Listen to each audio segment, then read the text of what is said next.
বোনের বাড়ি গিয়েছিলাম কিছু আম নিয়ে, আমাদের আম বাগানে। বোন তো খুব খুশি সেই আম দেখে। ভাগনা তো সেই মোবাইল নিয়ে গেম খেলছে, আমাকে পাত্তাই দিচ্ছে না। এই যে পুজো করে যাচ্ছে, সুন্দরভাবে পুজো করেছে।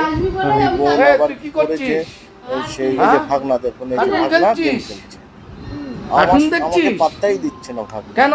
হ্যাঁ, এই যে গেম খেলছে, গেম খেলছে, কোনো রকম আমাকে পাত্তাই দিচ্ছে না, খেলেই যাচ্ছে গেম।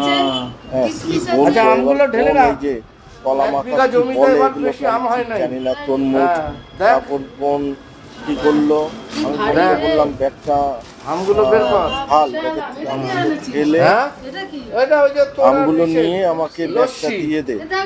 বোন আবার কি করেছে, এই দুটো নিয়ে গেছিলাম লস্যি, আমগুলো দেখে আমাকে আবার দেখাচ্ছে। দারুণ তো দারুণ।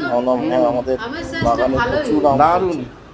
তারপর যাবার দেখেছিস? দেখ আমগুলো সত্যিই ভালো, বড় সাইজ, এই যে এখনো আটকে। এটা কি বল? এইবার জিজ্ঞেস করলাম, কিরে হ্যাঁ যাবি আমার সঙ্গে? এটা বলছে না। বোন